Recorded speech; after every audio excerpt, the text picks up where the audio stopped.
Bonjour Vincent Hervouette. Hola compañero, bonjour à tous. Oui. Vous revenez sur les élections au Chili le week-end dernier. Vous dites c'est Pinochet qui ressuscite. Oui, alors si vous additionnez les voix des candidats de la droite libérale, de l'ultra-droite, de la droite populiste, de la droite libertarienne, eh bien vous arrivez à 70% des voix. La candidate de la gauche unie est arrivée en tête du premier tour, mais elle n'a aucune réserve de voix, aucune chance d'être élue. Alors qu'à droite, le premier tour a servi de primaire. Ils étaient 4, ils se sont présentés dans le désordre, mais ils se sont rassemblés au soir des résultats. Seul le plus iconoclaste a rendu leur liberté à ses électeurs, pour la plupart des Chiliens qui votaient pour la première fois, car la participation est désormais obligatoire. C'est la première leçon de l'histoire. Quand vous confisquez leur canne à pêche aux abstentionnistes, eh bien, ils se vengent. Ils votent pour le candidat anti-système, celui qui dénonce les politiques. Et c'est ce qui s'est passé avant-hier au Chili. Alors comment vous expliquez, Vincent, ce raz-de-marée de droite au Chili ? Il y a deux raisons assez faciles à deviner, l'immigration et l'insécurité. L'afflux de centaines de milliers de Vénézuéliens en situation irrégulière qui ont fui le paradis bolivarien et l'explosion d'une violence dont le Chili n'avait pas du tout l'expérience. Le trafic de drogue a décuplé, on compte 2 enlèvements par jour en moyenne et le taux d'homicide a doublé en 20 ans. Et pourtant, le Chili est l'un des pays les plus sûrs d'Amérique latine. On y a beaucoup parlé pendant la campagne des prisons salvadoriennes.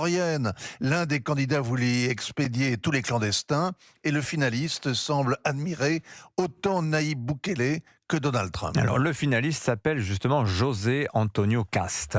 Alors José Antonio comme le fondateur de la phalange espagnole et Cast comme son père qui a servi dans la Wehrmacht. Il a 9 enfants, il est catholique pratiquant, il promet d'avoir la main lourde, une pointe de fer et aux yeux des progressistes, eh bien il incarne la revanche de Pinochet. C'est la 3e fois qu'il se présente et il s'est recentré au point d'avoir 2 rivaux à sa droite, mais il reste déterminé à expulser en masse les clandestins qui ne partiraient pas d'eux-mêmes. Il veut bâtir des murs à la frontière nord, des douves si nécessaire, mettre les trafiquants au cachot, renforcer l'armement de la police et envoyer l'armée dans les quartiers sensibles. Pour cela, il faut un gouvernement d'urgence.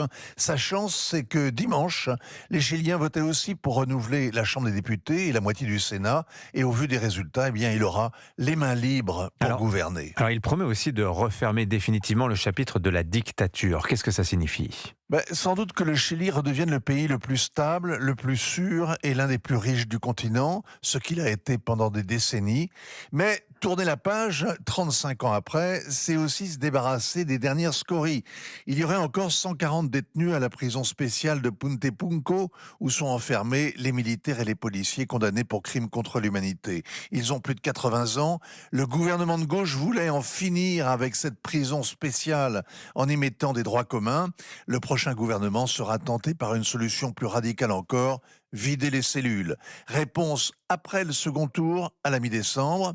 Et question subsidiaire, la vague de droite qui a emporté les États-Unis, l'Argentine, la Bolivie et maintenant le Chili, va-t-elle déferler l'an prochain en Colombie et même au Brésil ?